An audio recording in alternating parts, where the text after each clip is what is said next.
Let me ask you a question. How many hats do you wear in a day?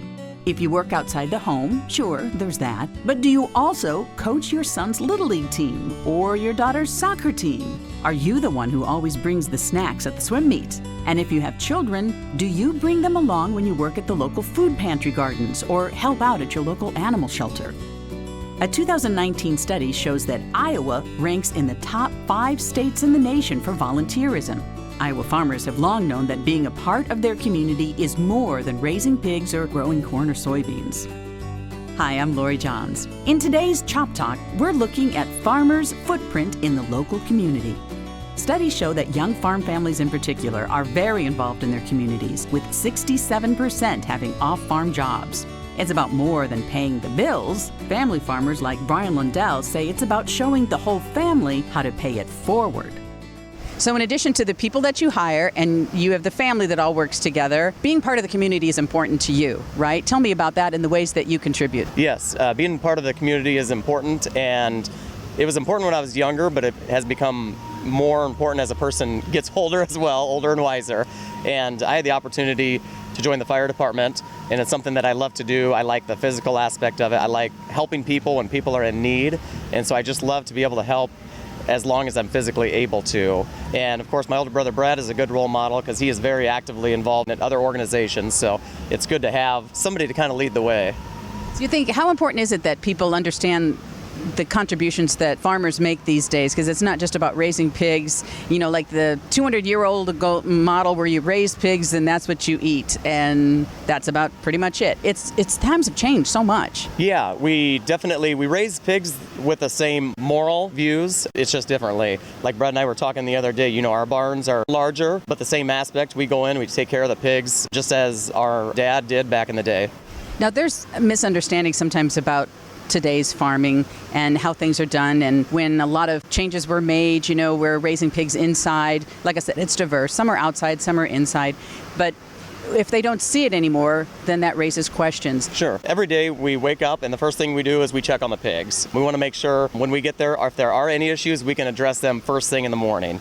Now, we do have safeguards with our barns, kind of like how cell phones have emerged and are so smart. Our hog barns are very intelligent. We have so many different monitors that monitor water usage and temperature. The barns can really control themselves and then alert us if something is not right. And then throughout the day, later that night, you know, we'll just do a quick double check, and we just make sure that our animals always have feed. Everything is automatic. We always have feed on hand. They have incredible air quality. These barns have been designed these days to definitely make sure that air quality in the barn is as good as it can be, so the pigs always have fresh air, even though they're inside a building. What goes on in the building is important, but so is what farmers do outside the building, in their communities. We talked about the need for more farmers to get involved and share the farming stories with their non-farming peers. I believe it's important for the younger generation to get involved in their community. And we all can't be involved in everything together, but as a young person, it is a little bit heartbreaking to see kind of the lack of volunteerism. And so I just encourage young people to get out and volunteer in some way in your community. You can't all be firefighters, but there's still something you can do. Exactly. There's so many different community engagements that you can be on, whether it's any type of community clubs or, you know, baseball, you know, helping with a youth baseball program or anything beyond that. Brian's brother Brad and his wife Sarah also raise pigs on the family farm. They have 4 young kids, so yes, they're busy. But it's important to them that their family is part of the farm and part of the community. So tell me all about it. So you're a pretty busy guy and you've got 4 kids. Tell me how they contribute to pork farming too. Well, the way that they contribute is wherever they have a passion and get to do stuff they like to do, we like to encourage it. You know, I grew up on the family farm. I grew up, like my brother said, in a farrow to finish operation, and no doubt, you know, helping with the baby pigs was always an exciting time, and you kind of followed them through, and that's probably where our boys started to pick it up. Our youngest 2 boys love to help unload the trailer when the baby pigs arrive. Anymore, the truckers open the gate and they go in the truck and they're able to run them out and help us place the pigs in the right pens, and Then after that, we gruel feed our little pigs. We take a little feed, mix it with water, and they love helping with that. They know just exactly what to do. It gives them, I think, a lot of pride. It's a good work ethic to instill in them. And that's a good story to tell, too, to show other folks and other kids in their classes what pig farming is today. And I bet they get really involved and like to tell that story to some of their classmates, because not everybody, even in rural Iowa, grows up or lives on a farm. No, definitely the number of farmers every year, is unfortunately decreasing. And, pig farming has changed a little bit. It's just more the looks of it. Our commitment to quality and safety and care for the animals hasn't changed a bit. We actually strive harder and harder to keep our animals more comfortable, whether it's in climate-controlled barns with fans keeping air moving all the time, consistently monitoring our feed and water usage. All kinds of things. And tell me, too, now, with those kids, and they're pretty active, not just in helping you on the farm, but team sports, other things like that, the boys and the daughter. Yeah, our boys definitely don't like to sit still. Our youngest two boys, they're Jed is 7 and Jacob is 9. They enjoy baseball, and our daughter is 14. She's been in gymnastics, tumbling, dance ever since she was 3. And our oldest son, Jonathan, he's 17. He enjoys tractor pulling with myself. That's our summertime hobby. So we always have something that we can go do. But our first commitment always every morning is to making sure our pigs are taken care of. And that's a good story to tell. And I'm joined here by your wife, who knows all about that too, because you grew up on did you say it was a livestock and a cattle farm? Yes, we raised pigs and cattle. So did you picture yourself, now here you are, and you are a pig farmer's wife and mother of 4. You just must be coming and going all the time. I didn't think that I would go back to the farm, but it is something that I truly enjoy. I enjoy raising our children on the farm, and we are really busy, and we like to keep our kids busy on the farm. Tell me the ways that you guys contribute to the community, how you stay involved and active, because it's not just what happens on the farm fence, it's well beyond that. Brad and I like to get involved in any activities possible. We do the Pee-wees. We grill for the games, for the Pee-wee games, for baseball. We donate lots of pork products to different organizations to just show them what our product's all about, and just it's good quality meat.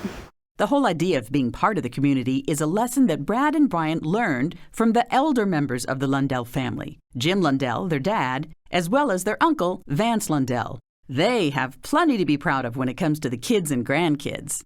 Probably just their energy, how energetic they are, their drive, their willingness to work hard. Even though facilities are nice now, it's still a lot of work to raise hogs.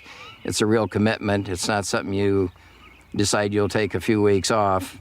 So I guess I admire them for the drive they got and willingness to give everything they got to it.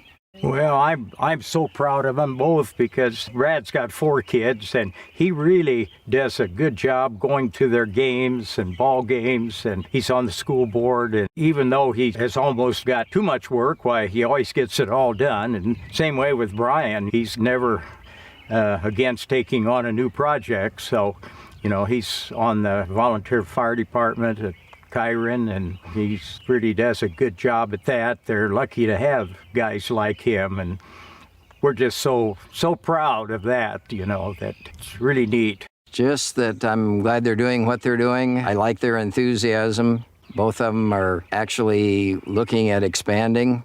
If you didn't like what you were doing, you probably wouldn't want to do more of it. And both of them are adding on and look at this as a real future for them. I'd have to say, too, that Brad tractor pulls, and he just loves doing that. And now Brian and his wife are going to be opening up a soda fountain coffee shop in Ida Grove, and I'm pretty excited about that, too, because that's what I grew up with. No matter how many hats you wear in your community, giving back is all about being an Iowan. Helping others, whether we're paid to do it or not, is what Iowa Nice is all about. And I don't know about you, but it seems like in times like these, we could all use a little more nice in our lives. And speaking of nice, what do you do to stay positive, innovative, and fresh? St. Augustine famously wrote, "The world is a book, and those who do not travel read only one page." On the next Chop Talk, meet some young farmers who are traveling, writing new chapters of experience that could impact their industry as well as their hometowns. I'm Lori Johns. It's time to take a journey with the Iowa Pork Producers Leadership Academy. See you soon.